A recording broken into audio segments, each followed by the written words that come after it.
Olá, boa noite. O É Notícia exibe hoje os melhores momentos das sabatinas com 5 candidatos à Prefeitura de São Paulo. Você vai ver os principais trechos dessas entrevistas que foram exibidas na seguinte ordem: Marina Helena, do Novo, Pablo Marçal, do PRTB, Ricardo Nunes, do MDB, Guilherme Boulos, do PSOL e Tabata Amaral, do PSB. José Luiz da Atena, do PSDB, foi convidado, mas recusou o convite. Hoje, o Instituto Datafolha divulgou uma nova pesquisa sobre a corrida paulistana. Vamos aos números. Guilherme Boulos, do PSOL, tem 23% das intenções de voto. O percentual é o mesmo da pesquisa anterior, realizada nos dias 20 e 21 de agosto. Pablo Marçal, do PRTB, e Ricardo Nunes, do MDB, estão com 22%. Antes, Marçal tinha 21% e Nunes 19%. A deputada Tabata Amaral, do PSB, aparece em quarto lugar com 9% dos votos. Antes eram 8%. Em seguida, vem o apresentador José Luiz da Atena, do PSDB, com 7% das intenções de voto. Na última pesquisa, ele aparecia com 10%. Marina Helena, do Novo, foi a escolha de 3% dos entrevistados, um ponto percentual a menos que o último levantamento. Bebeto Haddad, do Democracia Cristã, e Ricardo Senesi, do Unidade Popular, ficaram com 1% cada. Já João Pimenta, do PCO, e Altino Prazeres, do PSTU, aparecem com menos de 1% das intenções de voto. Aqueles que declararam que votariam em branco, nulo ou em nenhum dos candidatos somaram 8% e 4% não souberam responder. Agora vamos reexibir os melhores momentos pela ordem de gravação das entrevistas. Começamos com Marina Helena. Candidata, no site da sua candidatura, a senhora se apresenta como única candidata da direita, ainda que outros reivindiquem esse mesmo rótulo, como Pablo Marçal, por exemplo. Embora a senhora tenha participado, tenha sido diretora da Secretaria de Desestatização do governo Bolsonaro, nem o ex-presidente, nem o seu colega de governo, Tarcísio de Freitas, apoiam a senhora. Eles apoiam o atual prefeito Ricardo Nunes. É uma contradição Bolsonaro e Tarcísio apoiarem Nunes? Por que eles não a apoiam? Amanda, eu vou ter pouco tempo para me apresentar, então eu acho que para os eleitores e para o bem de todos nós, eu queria contar quem eu sou e quais as minhas propostas. Essa questão de apoio é importante? Óbvio que é importante. Eu acredito que o Bolsonaro hoje ainda é a principal liderança na direita. O governador Tarcísio, eu tenho muito respeito pelo que ele tem feito aqui no nosso estado, mas eu sinceramente gostaria de mostrar quem é a Marina Helena e o que eu defendo e por que eu falo que eu sou uma candidata da direita. E aí o que é importante que o eleitor saiba é quais são os meus valores e aquelas que são as minhas propostas para a cidade. E o que eu realmente acredito é que São Paulo, infelizmente, está perdendo a liderança. Como economista, e é isso que eu fiz a minha carreira, como uma imigrante, eu não nasci aqui, eu cresci numa periferia do Maranhão, eu vim para São Paulo em busca de oportunidade e foi isso que eu conquistei trabalhando muito. E a nossa cidade tem perdido esse protagonismo, então a gente precisa trazer isso de volta. Quando eu falo de direita é isso, é quem acredita que o melhor programa para tirar as pessoas de fato da pobreza seja a geração de emprego e renda, seja o crescimento da nossa economia. Então, outro ponto importante, a questão da segurança. Hoje essa é a maior dor do paulistano, a gente vai falar sobre isso, mas é sim acreditar que o lugar de bandido é na prisão e que a gente precisa ter uma cidade segura e não passar a mão na cabeça de bandido. É acreditar numa educação que ensine e não cheia de ideologia e que ensine de fato a ler e escrever aquilo que a gente não está fazendo aqui na capital. Então, serviço de saúde que funcione e também acredito em fazer mais com menos e não aumentar imposto, como foi o que aconteceu nessa última gestão de maneira espantosa para um governo de direita, que a gente acredita que o dinheiro é melhor empregado no bolso do cidadão e não na mão do Estado. Então são esses valores que eu pretendo mostrar em cada uma das minhas propostas. E aí eu acho que no final, o que mostra, Amanda, nas eleições aqui para a capital, em todas elas, aliás, é que as pessoas votam em pessoas que elas acreditam e naquelas que trazem as melhores propostas para mudar da sua vida. Candidatura, mas essas bandeiras que a senhora acabou de enumerar são bandeiras da direita, são bandeiras que poderiam estar facilmente na boca de Bolsonaro ou na boca de Tarcísio. Por isso eu insisto na contradição. Se a senhora acha que é uma contradição eles não apoiarem a senhora, embora a política sempre seja imbuída de boas ideias e boas intenções, mas isso talvez não seja o suficiente para chegar lá. A senhora vem de um partido pequeno, não tem alianças, não tem tempo de TV, né? Tem pouco dinheiro quer dizer, tem algum dinheiro guardado de fundo partidário, fundo eleitoral do Novo de outras eleições, mas precisa de apoio, inclusive, para governar. Por exemplo, se a senhora for eleita, a senhora fala muito dos partidos de centrão, que só querem mamata nas suas palavras, né? Uma referência à União Brasil, ao MDB. Se eleita, com quem a senhora vai governar? É fácil ver, a gente tem experiência própria do Partido Novo. Romeu Zema, que é hoje o governador do segundo maior estado do Brasil. Nas prefeituras, nós temos hoje o prefeito melhor avaliado do Brasil. Como é que eles governaram? O Zema foi reeleito num primeiro turno, gostemos ou não. Mas ele não teve vida fácil, né, candidata? Ele fez uma grande aliança para o seu segundo governo, mas, por exemplo, não conseguiu até hoje passar o regime de recuperação fiscal, né? Tudo bem, mas aí vamos ver o que ele teria que ter aberto mão para conseguir isso, porque você sabe muito bem, Amanda, que na política, bem ou mal, você o tempo inteiro é confrontado com custo e benefício. Às vezes o custo é tão alto que não vale a pena.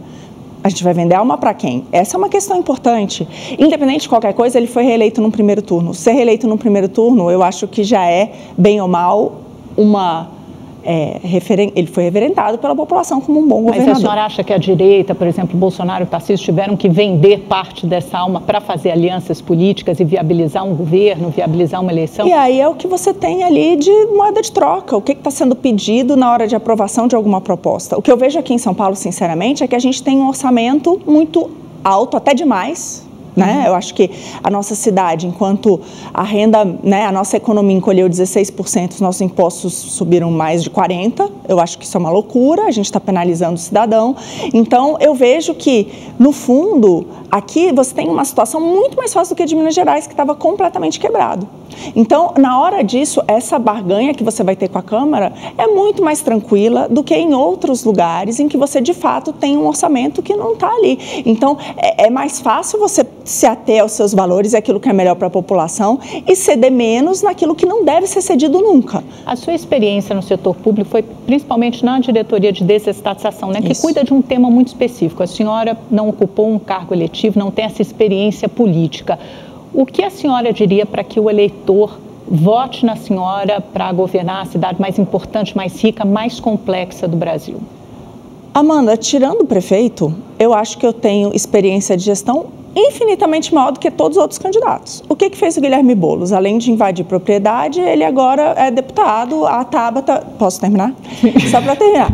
A deputada Tabata, a mesma coisa, foi o único cargo que ela ocupou. Eu fui presidente do Instituto falando sobre políticas públicas. Fui, sim, da secretaria de um ministério que equivalia a um ministério. O trabalho que a gente fazia equivalia a um trabalho de um ministério, como é hoje o Ministério do Planejamento, onde está lá a Simone Tebet. E outra coisa, a gente foi responsável por indicações para 700 empresas onde a União tinha participação, terrenos da União inúmeros, melhorar a governança de todas essas empresas. Ali a gente era responsável por indicar nomes para mais de 5 mil nomes para esses lugares. Então, assim, de fato, é comandar um time gigante. E o que foi feito dentro das estatais, que é importante que a população saiba, tá aí, ó. A gente teve, de novo, pela primeira vez, um prejuízo da Petrobras, gente. Com o petróleo onde está, não faz nenhum sentido. Outra coisa, as empresas tinham um prejuízo no governo Dilma de 30 bilhões, a gente levou para lucro de mais de 200 bilhões. Era dívida maior do que o seu ativo quando a gente considera as grandes empresas. Conseguiram quebrar a Petrobras, uma coisa que é inacreditável. Como é que conseguiram quebrar uma empresa como a Petrobras no desgoverno da Dilma? A gente colocou isso em ordem, a causa em ordem. E assim, quando a gente soma tudo isso, foi realmente um absurdo. Eu estou falando, quando a gente soma lucratividade, melhora de ativo, queda de dívida, a gente está falando de 1,3 trilhão, Amanda. 1,3 trilhão. Gente, isso é 10 anos de orçamento de São Paulo. Infelizmente, São Paulo, apesar de ter um orçamento gigantesco, fica de fato muito atrás de municípios menores e menos importantes. Por exemplo, a taxa de leitura, segundo o ranking do MEC, fica em 38%, né, a taxa de quem sabe ler e escrever no segundo ano fundamental. Ou seja, a maioria das nossas crianças, 6 em cada 10, não sabem ler e escrever chegando no segundo ano fundamental. Creche, ainda bem, conseguimos zerar a fila. Por outro lado, escola em tempo integral, a partir dos 4 e 5 anos, só na creche mesmo, porque a partir dos 4 e 5 anos, a gente tem filhos, né? Você é um pouquinho mais velho, eu na cidade, pré-escola em tempo integral só para 11% da população. Qual a sua proposta na área da educação? Perfeito. O ponto principal é o seguinte, hoje as nossas escolas públicas são tão caras que custam mais caro do que a privada. Não é aceitável que a gente não consegue, o custo por aluno, a mensalidade. Por exemplo, no ensino fundamental, a mensalidade hoje numa escola pública é R$ 1.650 por mês. No ensino privado, R$ 1.470. Só que a privada ensina a ler e escrever. Mas em relação aos países do OCDE, a gente ainda não fica abaixo o custo por aluno? Aqui em São Paulo não. E outra coisa, o custo é por renda, né, Amanda? A gente tem que pensar que metade da nossa população vive com R$ 600 por mês. Então, tudo tem uma questão também de que é quem está pagando esses impostos. Então, a gente tem que ver em relação à nossa renda. Chegou um ponto em que é mais caro do que a escola privada. Então, quais são as nossas propostas? Escolas excelentes. Primeiro ponto, se chegou a esse ponto de que a privada está mais barata, ensina melhor, vamos pegar as melhores escolas privadas para administrar escolas públicas. Segundo ponto... Mas isso só na parte administrativa, não na parte pedagógica. Na parte pedagógica, em tudo, elas estão ensinando a ler e escrever. A gente tem que saber como é que essas escolas ensinam ler, escrever e contas básicas e estão, de fato, transformando a vida das nossas crianças e as públicas não. Então, vamos mostrar, elas podem ajudar a ensinar. Mas os professores continuam sendo do ensino público? Privado, de acordo com a aposentadoria. A gente vai ter nos próximos 10 anos, 1/3 dos nossos servidores estão se aposentando. É a hora da gente começar a trazer experiências que deram certo em outros lugares do mundo. Então, a senhora está sugerindo diminuir o quadro de funcionalismo público, não abrir novos concursos e contratar do setor privado? A gente vai trazer essas escolas para administrar, como já acontece hoje, Amanda. Por exemplo, Liceu Coração de Jesus, uma escola no meio da Cracolândia que ia fechar, uma escola centenária, administrada pelos salesianos, que teve agora uma parceria com a prefeitura, ela recebe alunos da rede pública. Quem está achando que foi bom não sou eu, são os pais das crianças que foram até a prefeitura pedir, pelo amor de Deus, para ter a 6ª, 7ª série, porque só vai até a 5ª. Mas a senhora está sugerindo uma privatização do ensino, então?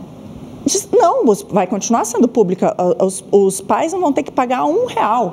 Não é privatização nesse sentido. Mas o que a gente vai fazer é parcerias, trazer sim as escolas melhores da rede privada para administrar essas escolas, agora com meta clara de aprendizagem, porque aqui na cidade tem um monte de contrato, mas não tem meta, a gente precisa de meta de aprendizagem. Se não tiver meta de aprendizagem, rua, essa é a diferença, mas vamos trazer, porque elas ensinam melhor e custam menos. Então, se é melhor por menos, a gente tem que trazer. Por que não adotar modelos que deram certo, por exemplo, como de Sobral, no Ceará, ou também, no Pernambuco, que a gente você também fala de escolas de tempo mas integral? Vamos lá, no resto do mundo, hoje, isso é a coisa que mais dá certo. A gente tem 2 entre os 5 principais do ranking do PRISA que só usam esse modelo. As demais têm esse modelo também, competindo com a escola pública. Por quê? Porque ao trazer isso, a escola pública também melhora de qualidade. Porque você traz inovações que muitas vezes, às vezes, no público ele não consegue ter. Agora, dentro da rede pública, a gente também vai ter esse esquema de meritocracia, que é o qual?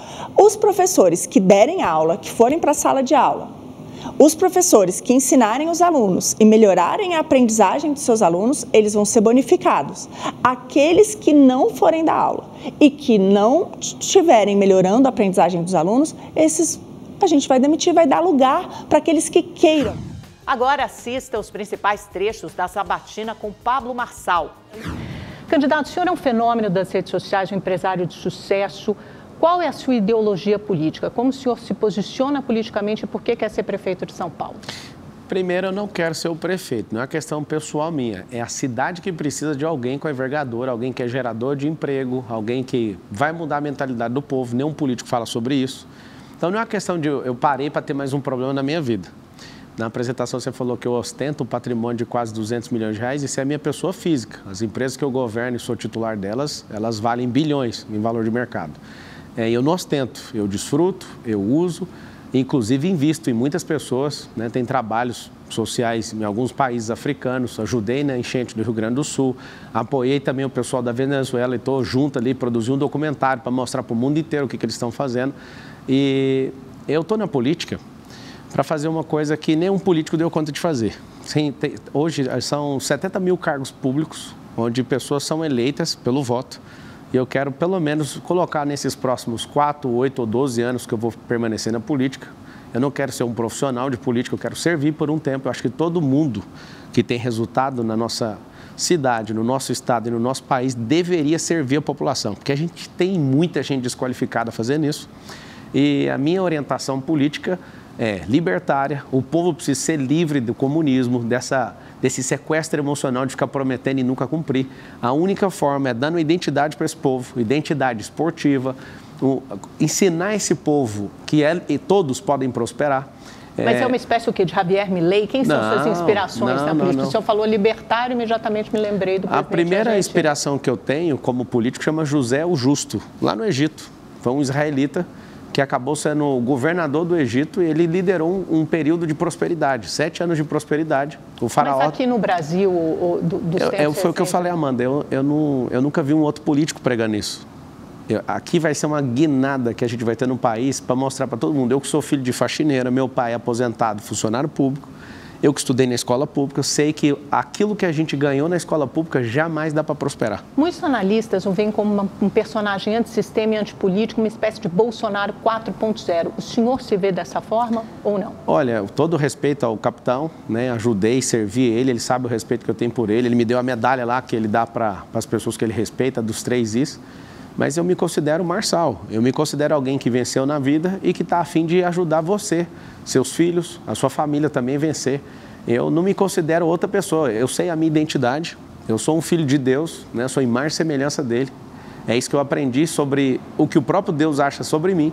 E eu quero que você também saiba disso, para você nunca mais ter que depender de nenhum político, para você depender de nenhuma história de gente que usa do comunismo para entrar na sua cabeça e sempre sequestrar vocês emocionalmente. Isso não é uma questão que eu quero que as pessoas engulam, não. Eu vou mostrar que tem como fazer. A minha oferta de entrar na política é para mudar de fato, radicalmente isso. O senhor tem feito a eleição, a sua campanha até agora, produzindo frases de efeito, que popularmente se conhece como lacrar nas redes sociais. Até mesmo as suas propostas, que muitos têm como estapafúrdia, tipo teleférico, tipo o prédio mais alto do mundo, vem controlando, pautando a narrativa das eleições até agora. O problema dessa estratégia é que, num primeiro momento, ela é muito eficaz. Ela faz você crescer nas pesquisas, nas intenções de voto. Mas ela pode ter um teto e pode aumentar também a sua estratégia. A sua rejeição, a sua estratégia de campanha vai ser principalmente viralizar nas redes sociais? Não, não é viralizar, é mostrar que eu sou o único que pode libertar você dessa miséria que você está. Libertar você de ter que sentir o cheiro do Tietê todo dia, libertar você com esses 7 milhões de carros, né, destruindo o ar dessa cidade. Mas essa como poluição. O senhor vai fazer isso? Eu já estou explicando. O senhor precisa apresentar propostas concretas. Quem quiser ver proposta concreta tem que entrar no site do TSE, lá está tudo, é público para todo mundo. O que você tem que saber hoje é igual eu uso quando eu vou comprar uma empresa. Um dos grandes negócios que eu faço é comprar empresas, para acelerar elas e vendê-las, tá?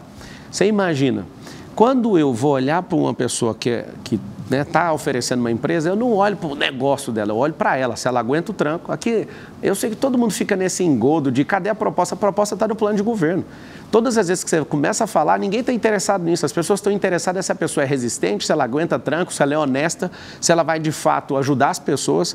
E eu já faço isso na vida pública, imagina com o nosso dinheiro. Com o meu dinheiro eu já faço, imagina com o nosso. Candidato, no transporte público, o senhor propõe um cinturão de teleférico nas comunidades, né? Inspirado no modelo de La Paz, o senhor já falou, na Bolívia. De Medellín, aqui do Brasil também. O problema também. é que La Paz, por exemplo, tem uma geografia completamente diferente de São Paulo, cheia de montanhas, de vales, é uma das cidades mais altas do mundo, justamente por causa da geografia de São Paulo, só que caberia, que a gente sabe que o teleférico demora tempo para construir e é muito caro. Há outros jeitos mais baratos, por exemplo, por que em vez de teleférico não investir em BRT, que é mais barato que o metrô, tem uma velocidade média mais alta do que o transporte público comum, ou mesmo os corredores de ônibus? Entra no detalhe, Amanda, acho que você não está bem informado em relação ao teleférico, ele é 5 vezes mais barato que o metrô.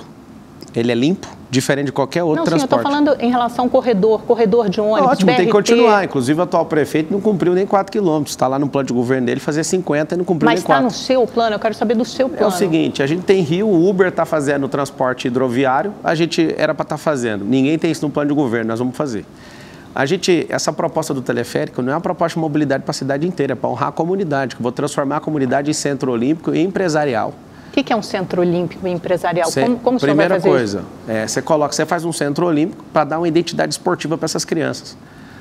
São mais de 60 esportes. As crianças na favela que eu tenho visitado, elas sonham ser jogador de futebol. E não é jogar futebol, a gente tem que dar uma identidade esportiva, sabe por quê? Para não ter mais nenhuma dessas crianças, quando elas crescerem, lá na rua, né? Porque tem 80 mil pessoas em situação de rua hoje. Você pode achar tudo o que você quiser hoje na Cracolândia, mas você não acha esportista lá. Eu fui atrás disso. O esporte molda caráter e nós vamos fazer isso com a escola pública de São Paulo. Todo mundo vai ter uma identidade esportiva e nós vamos investir nisso. Sabe por quê? Porque vai diminuir despesa em saúde. Quando você investe em educação e dá uma identidade esportiva, você vai diminuir depois a despesa em segurança.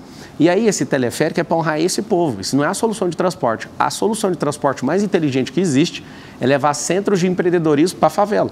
Eu quero criar ali centro gastronômico, hoteleiro, turístico. Esse teleférico é o transporte mais seguro do mundo. É um elevador na horizontal e ele não para você ter uma noção.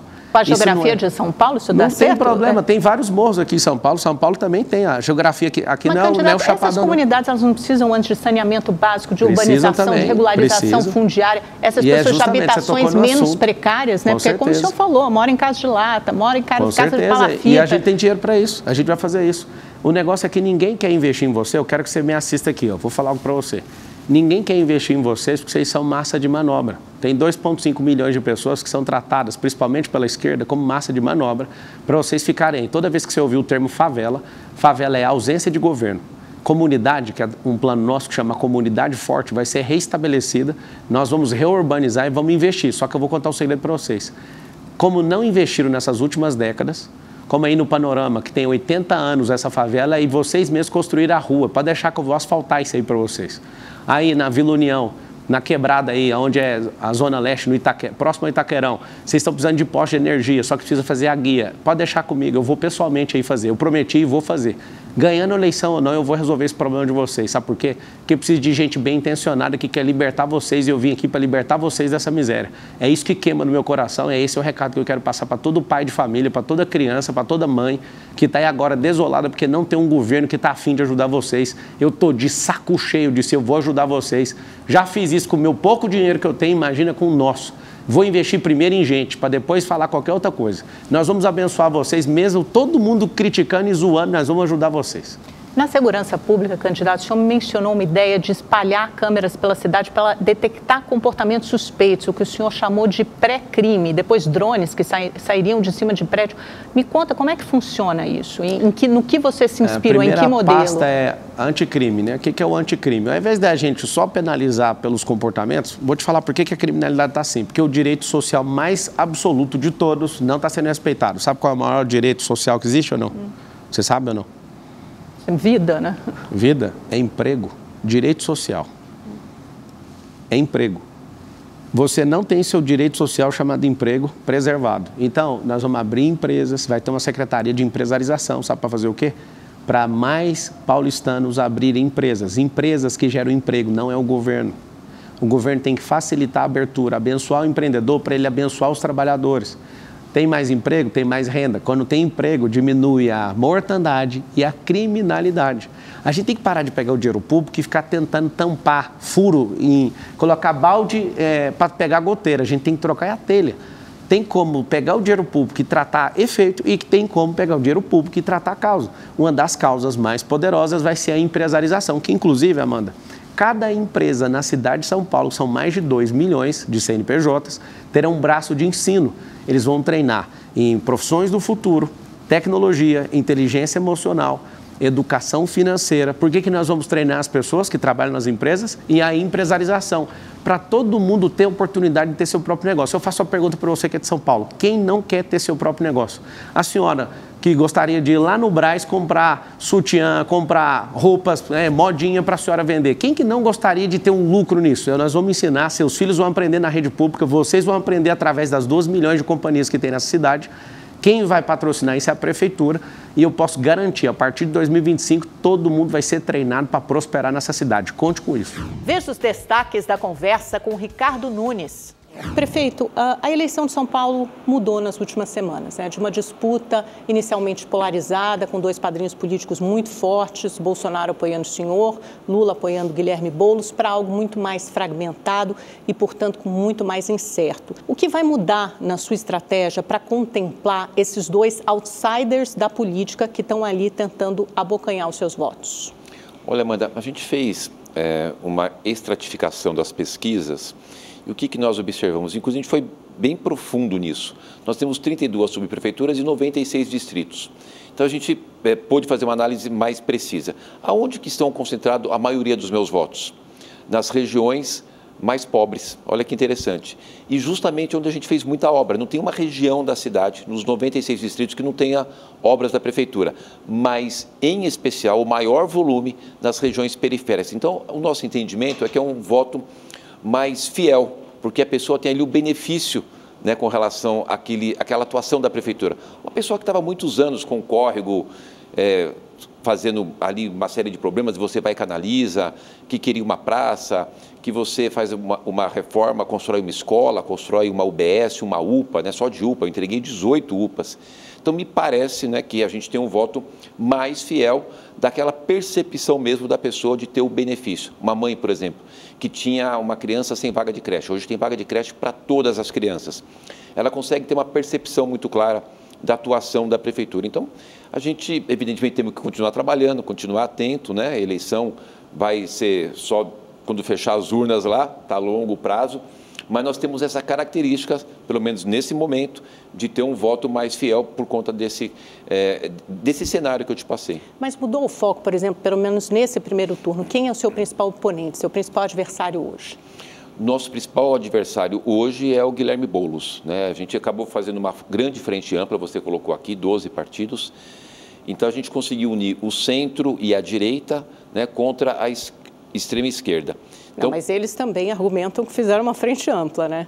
Mas são os mesmos partidos, né, a Rede, o PCdoB, o PT, o PSOL, são aqueles mesmos partidos daquela ala. A gente conseguiu ampliar, desde o MDB, meu partido de centro, tem o PL, Republicanos, PSD, o Solidariedade, né, o Avante. Então, são partidos um pouco até de centro-esquerda, de centro-direita, de direita. Então, realmente é o que representa a cidade. A grande maioria da cidade tem esse perfil. Agora, prefeito, as pesquisas internas, isso acende um sinal de preocupação, mostram que o Pablo Marçal está começando a avançar no eleitorado bolsonarista. E esse é um eleitorado que também é importante para o senhor, senão o senhor não teria feito tanto esforço para trazer o presidente para seu arco de alianças. E eis o que o presidente Jair Bolsonaro disse a uma rádio, recentemente, agora numa entrevista ainda agora, para uma rádio de Natal. Né? Ele disse o seguinte, abre aspas, eu fechei com o Ricardo Nunes, não é o candidato dos sonhos, mas eu tenho um compromisso. Lá tem a figura nova do Pablo Marçal, que fala muito bem, uma pessoa inteligente, tem suas virtudes, não tem experiência, mas faz parte. Como é que o senhor avalia essa declaração do Bolsonaro, dizendo que o senhor não é o candidato dos sonhos e até mostrando uma certa empatia, afinidade com o Pablo Marçal? Olha, quando ele fala assim, não tem experiência, esse é o auge dessa frase do presidente Bolsonaro. Não tem experiência. Governar uma cidade de 12 milhões de habitantes, a complexidade que é, isso aqui é o carro-chefe financeiro do país. A maior cidade da América Latina, 10ª cidade do mundo, 5ª maior metrópole do mundo. Ou seja, qualquer ação do prefeito impacta na vida das pessoas. É uma cidade muito complexa, que está avançando, gerando emprego e renda, com a economia positiva, batendo o recorde de investimento. Lógico, tem muita coisa para fazer. É que precisa entender qual que é a fala do presidente. Ele dá um agrado e depois meio que fala, ó, sai de lá, né?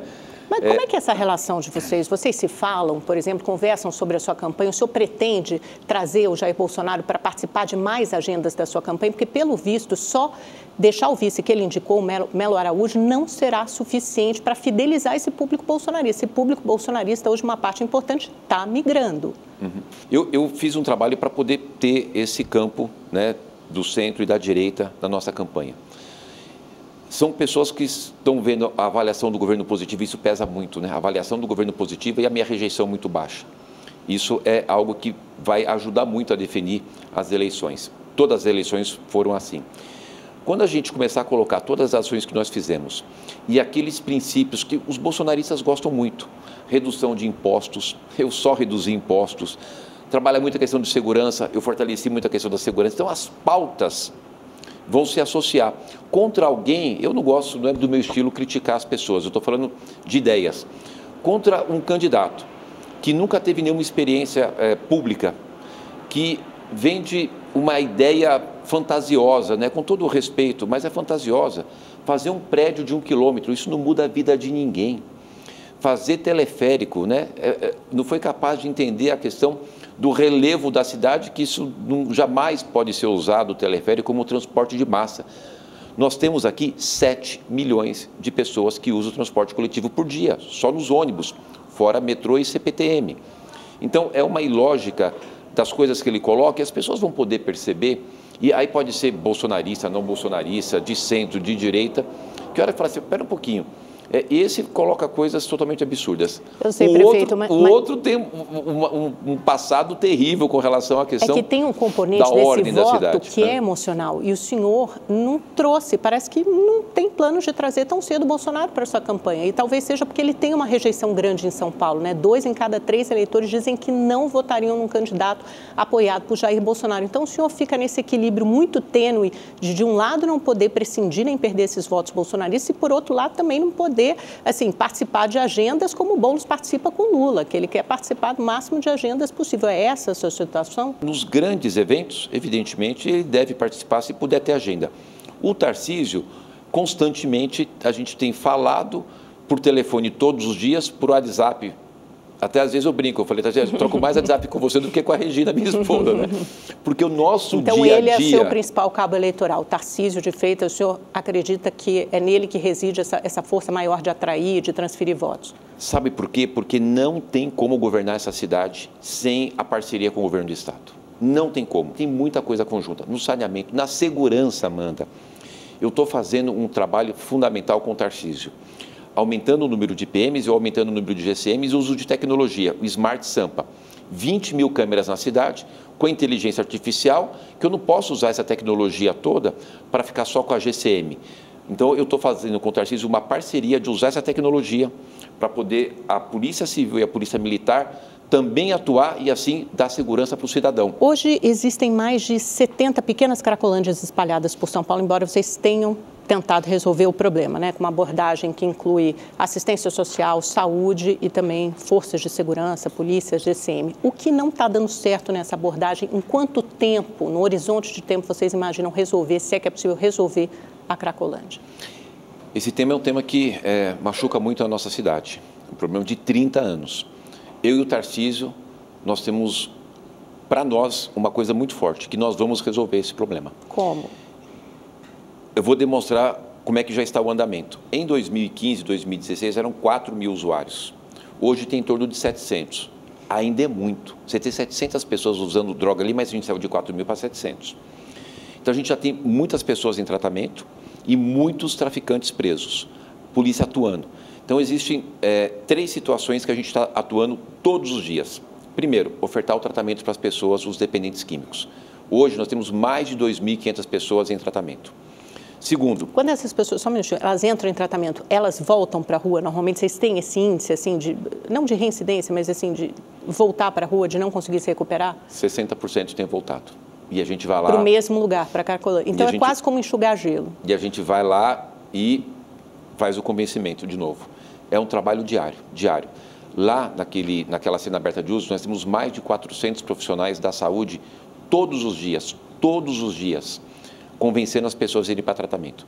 Temos mais de 2.500 em tratamento.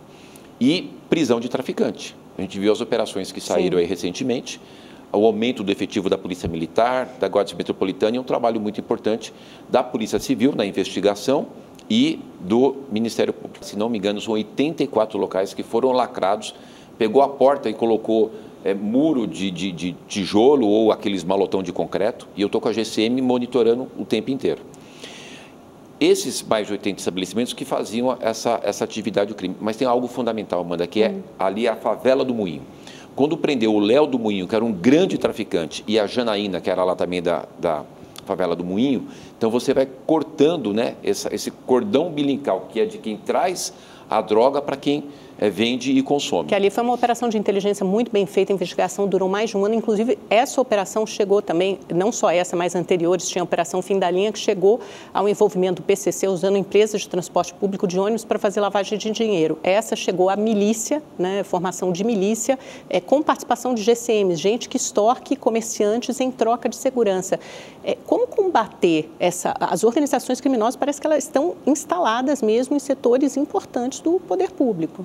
Eu e o Tarcísio, a gente vai todo dia, agente de saúde, assistência social, convencendo para tratamento e prendendo traficante. E o terceiro item, só para não perder o raciocínio, é de fazer a urbanização. Você vê o que era a Praça Princesa Isabel, o que é hoje, o que era a Praça da Sé, o que é hoje, o que era aquelas ruas lá, o que é hoje, e o governo do estado, o Tarcísio, vai levar o centro administrativo para aquela região também do centro de São Paulo. Assista aos melhores momentos da entrevista com Guilherme Boulos.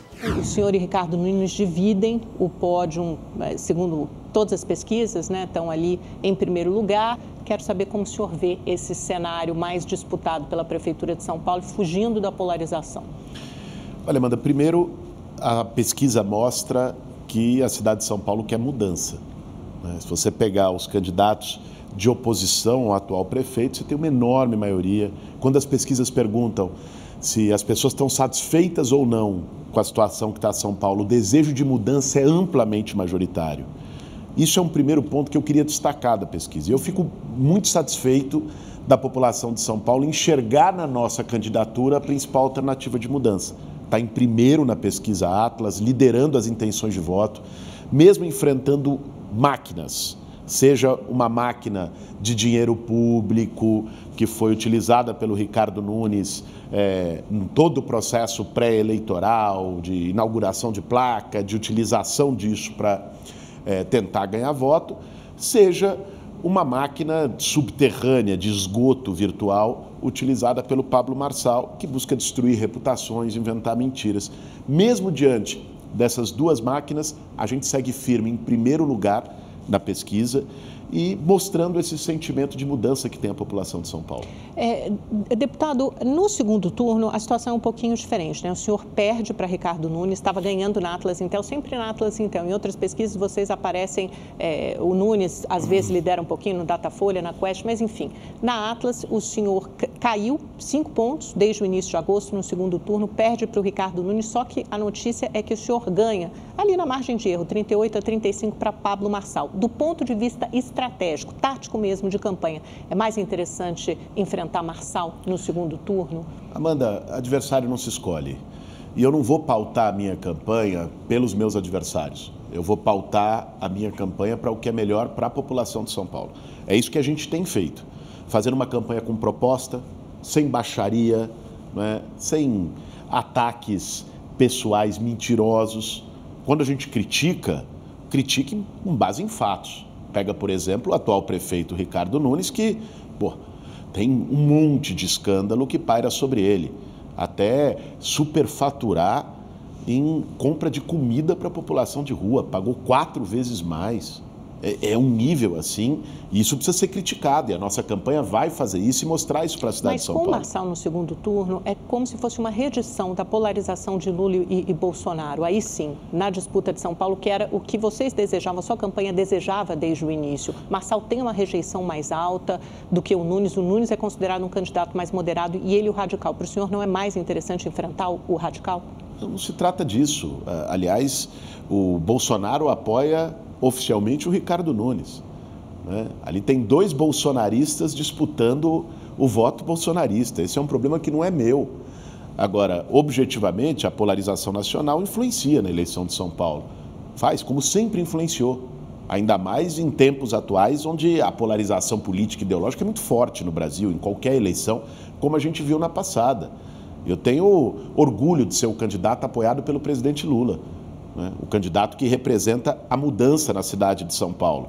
Aí, os meus adversários que disputem o legado do Bolsonaro, é um legado que eu não quero e que não é problema meu quem vai ganhar. Agora, o que é essencial é que tanto no primeiro quanto no segundo turno, Amanda, a gente vai apresentar propostas para a cidade de São Paulo. Eu quero destacar uma que para nós é muito importante, que é o poupa-tempo da saúde. A gente vai, posso só pedir uma licencinha, que a gente vai falar de todas essas propostas. Prometo que eu vou lhe perguntar do poupa-tempo da saúde, é só para a gente terminar essa parte política. Tá bom, saber do seu direito, os direitos de resposta. Acho que foram umas 3 decisões judiciais favoráveis ao senhor de direito de resposta a Marçal, nas redes sociais dele, para que ele tirasse os vídeos. Houve alguns embates protagonizados, o senhor tentando arrancar aquela carteira de trabalho.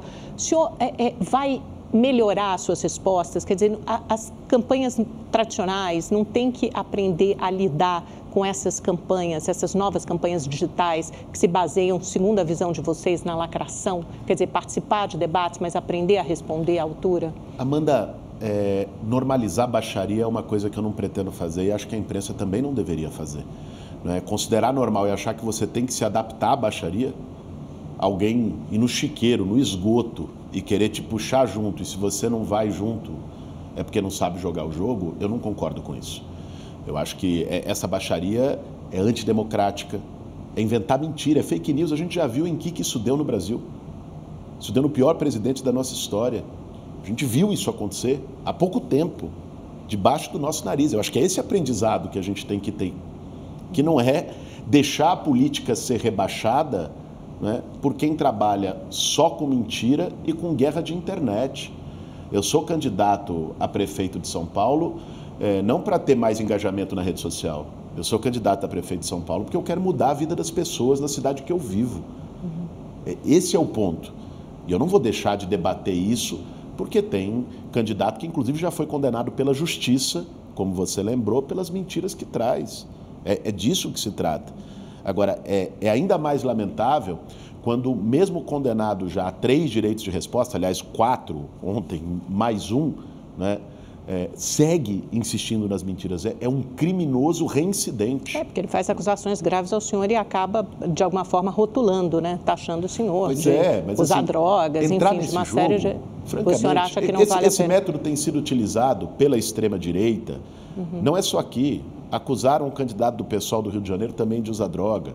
Acusaram outros adversários políticos, inclusive comunicadores, de usar droga. Esse é um método. Eu não vou entrar nessa. Candidato, vamos falar então das suas propostas. Na saúde, né? O senhor quer começar a Poupa Tempo da Saúde, que o senhor considera uma das mais importantes. O senhor fala numa integração, numa parceria com o governo federal, usar o programa Mais Médicos, mas para contratar médicos especialistas para São Paulo e construir 16 unidades em diferentes regiões da periferia. Queria entender, essas unidades vão ser construídas? Quanto vão custar? Com que dinheiro? Como é que é teu plano? Vamos lá, Amanda. Esse para nós é um carro-chefe. Porque, se você perguntar hoje, as pesquisas têm feito isso, o maior problema dos paulistanos hoje é a fila da saúde. Gente que vai numa UBS não consegue ser atendido, porque não tem médico, não consegue pegar remédio. Gente que demora mais de 1 ano para ter um exame. Eu ouvi isso na Brasilândia, eu ouvi isso na cidade de Tiradentes, eu ouvi isso no Grajaú. Né? Gente que, às vezes, mora no extremo da Zona Leste e mandam fazer um exame lá na Zona Sul, em Santo Amaro. É uma desorganização completa. Foi desse cenário, visitando esses lugares, conversando com as pessoas, que a gente formulou o Poupa Tempo da Saúde. Como é que vai funcionar? Vai ser o seguinte, gente. Vai ser lá um centro diagnóstico. Então, nós vamos botar no mesmo espaço ressonância, tomografia, endoscopia, raio-x, tudo aquilo que as pessoas precisam. E também as consultas de especialista, no mesmo lugar. Em vez de você ser jogado de um lado para o outro. Que consulta de especialista? Saúde da mulher, ortopedia, cardiologia, né, neurologia. Então você faz o exame e consulta no mesmo lugar. No mesmo lugar. Por isso a ideia de poupar o tempo, Poupa Tempo da Saúde. E nós mapeamos as 16 regiões de São Paulo onde tinha maior vazio assistencial, ou seja, onde a fila está maior, onde as pessoas conseguem menos. Botamos isso, está no papel. Por exemplo, vai ter Poupa Tempo da Saúde em Parelheiros. Já está lá. Vai ter Poupa Tempo da Saúde em Perus. Vai ter Poupa Tempo da Saúde no Itaim Paulista. Quanto tempo demora para construir uma unidade dessa, equipar? A construção é rápida. A construção e equipamento é rápida. Você faz em menos de 1 ano. Né? Você consegue botar isso de pé, funcionando rapidamente. Comprar os equipamentos, regiões. Contratar os médicos, tudo isso em menos de 1 ano. A contratação de médicos é um processo que vai exigir a prefeitura formular, porque médico especialista é caro, Amanda. Não é simples. Né? São Paulo até tem uma quantidade de médicos maior do que a OMS coloca como o ideal por habitante, mas está mal distribuído. Muito nos hospitais particulares, no centro expandido, pouco na periferia.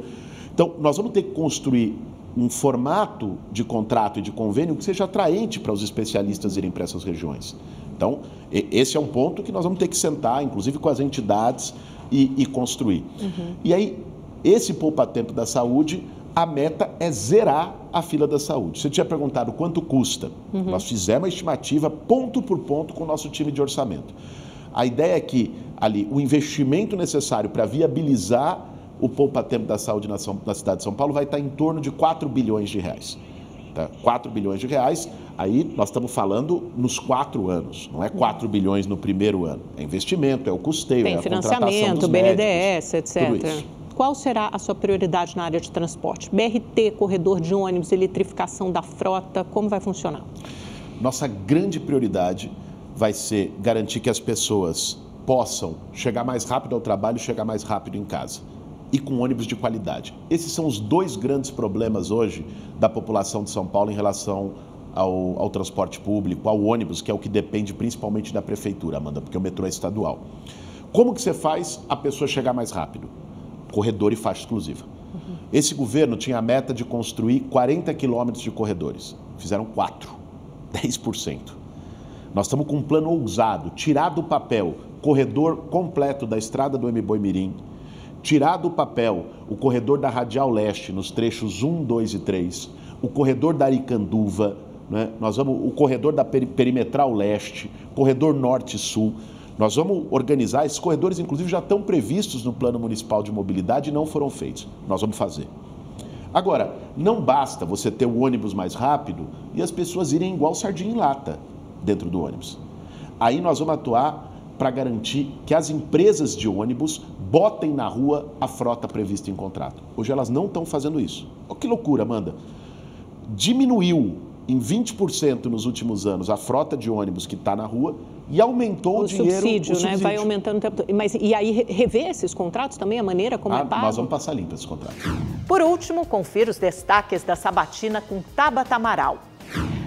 Deputada, o seu partido, o PSB, é responsável pela ação na Justiça Eleitoral que suspendeu as redes sociais de Pablo Marçal sob o argumento de que havia uma monetização ilegal dos recortes. A direita imediatamente reagiu, chamando de censura prévia. Queria que a senhora começasse explicando ao nosso telespectador por que não é censura prévia e por que isso cria uma situação desigual, não isonômica, entre os candidatos numa mesma competição pela prefeitura. Perfeito.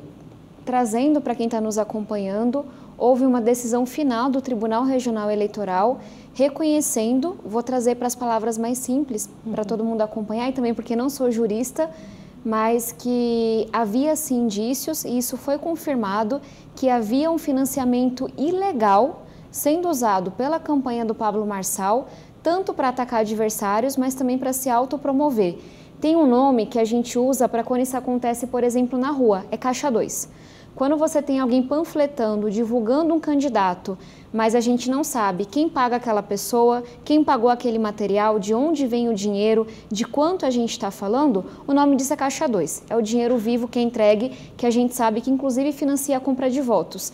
Então, a gente sabe que o ambiente da rede social ainda é uma novidade.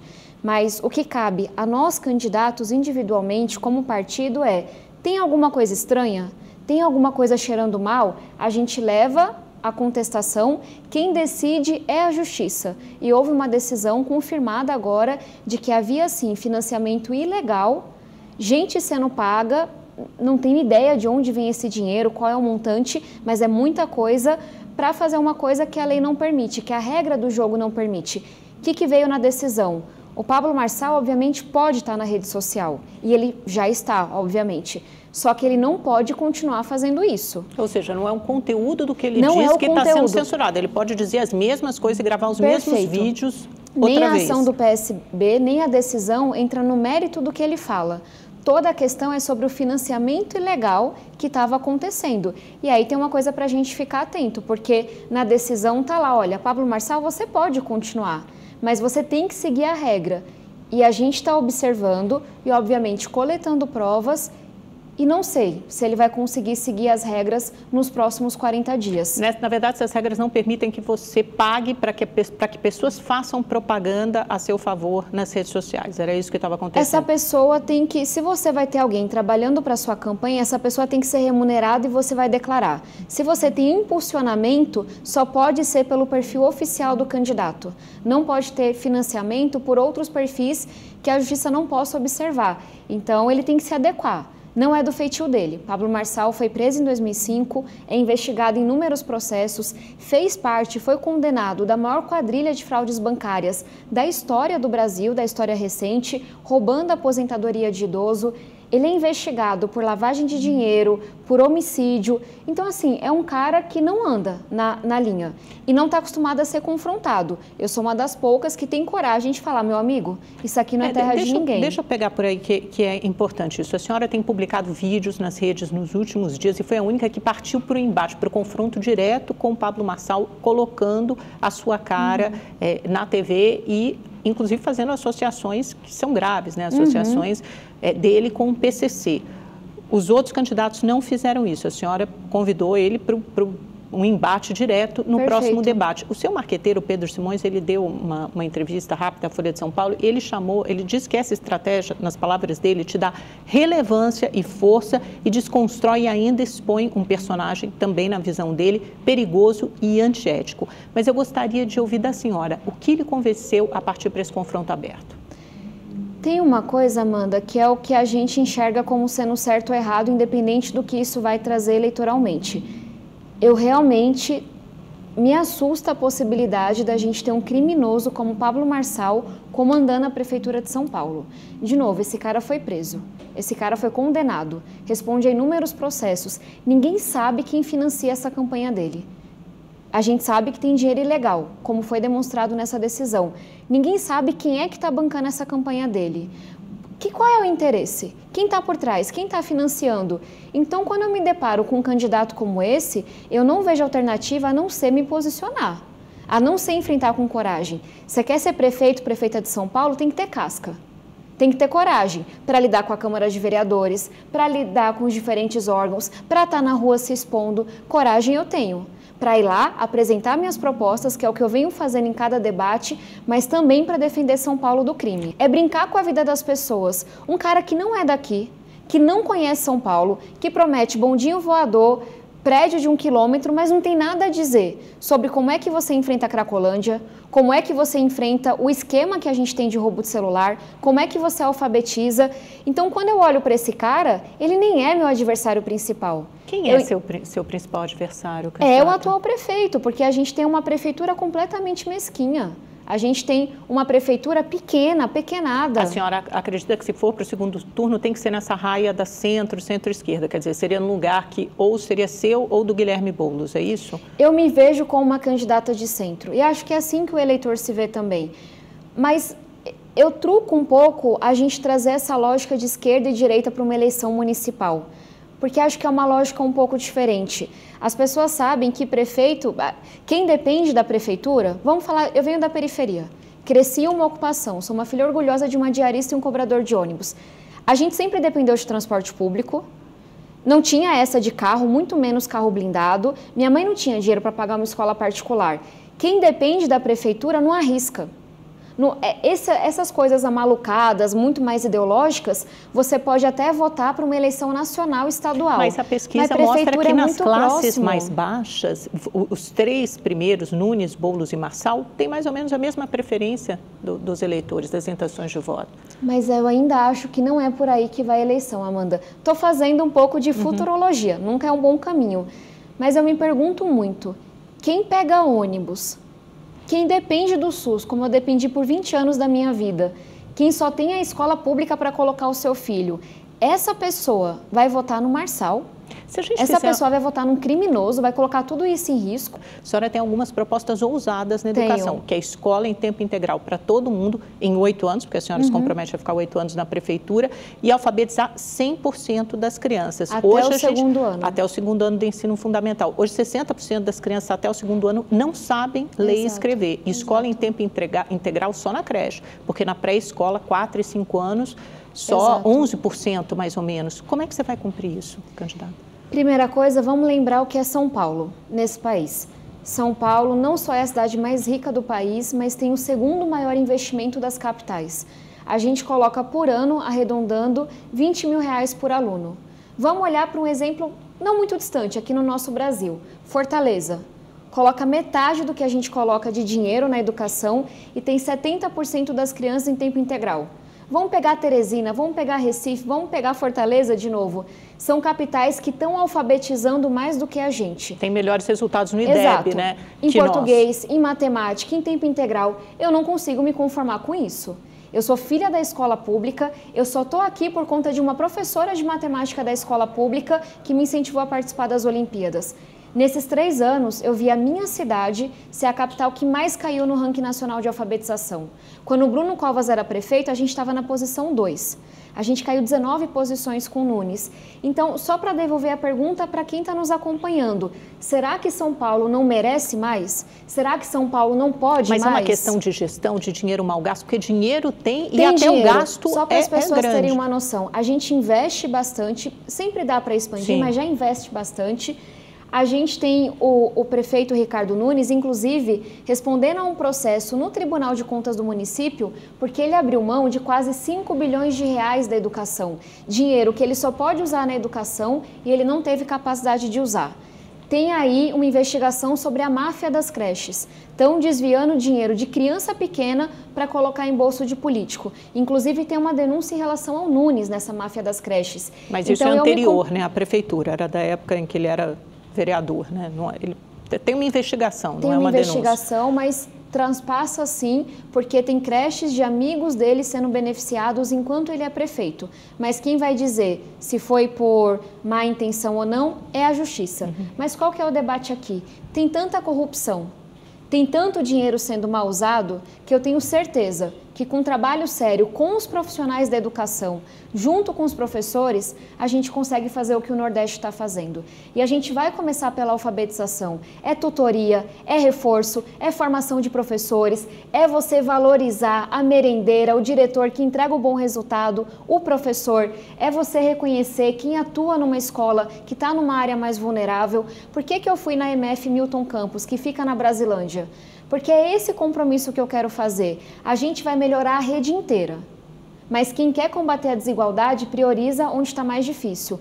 Eu vou começar levando tudo que está no meu plano de governo para as escolas com pior resultado, para chegar em todas. Mas a gente começa pela Milton Campos, a gente começa pelas escolas que estão hoje mais afetadas.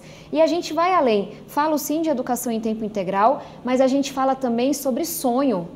Eu cresci tendo como referência o bandido, o menino que com 13, 14, 15 anos de idade já era cooptado pelo crime. A gente tem que criar exemplo positivo. Tem uma proposta nossa que é muito barata, é 50 milhões de reais, que é o quê? A gente permitir que todo ano, pelo menos um aluno por escola pública faça intercâmbio fora do país. Muita gente fala, mas Tabata, entenderam que é barato, que dá para fazer, mas por que toda escola um? Porque aí toda escola vai ter referência de gente que foi para o Canadá, para os Estados Unidos, para a Europa, porque estudou. Por que eu falo de Olimpíadas de Robótica, Olimpíadas de Matemática, campeonato de esporte, xadrez? Porque a gente começa a criar referência dentro da escola pública pela cultura, pelo esporte, pela arte, pela educação e não pelo crime, e gera uma disputa, drogas. Uma concorrência no bom sentido para aqueles alunos melhorarem e estudarem mais. E a gente começar a ter orgulho de ser bom aluno, de chegar em casa com uma nota boa. A Rede TV e o UOL vão realizar um debate com 6 candidatos à Prefeitura de São Paulo às 10h20 da manhã do dia 17 de setembro, uma terça-feira. Vão participar Guilherme Boulos, do PSOL, José Luiz da Atena, do PSDB, Marina Helena, do Novo, Pablo Marçal, do PRTB, Ricardo Nunes, do MDB e Tabata Amaral, do PSB. Os debates que temos assistido na disputa paulistana tornam mais importante e desafiador o papel do jornalismo nestas eleições. É preciso organizar regras e uma mediação que contribuam para o eleitor de São Paulo formar a própria opinião de maneira independente e democrática sobre os candidatos à prefeitura da maior cidade do país. A Rede TV e o UOL esperam por você no dia 17 de setembro. Até lá, uma boa noite.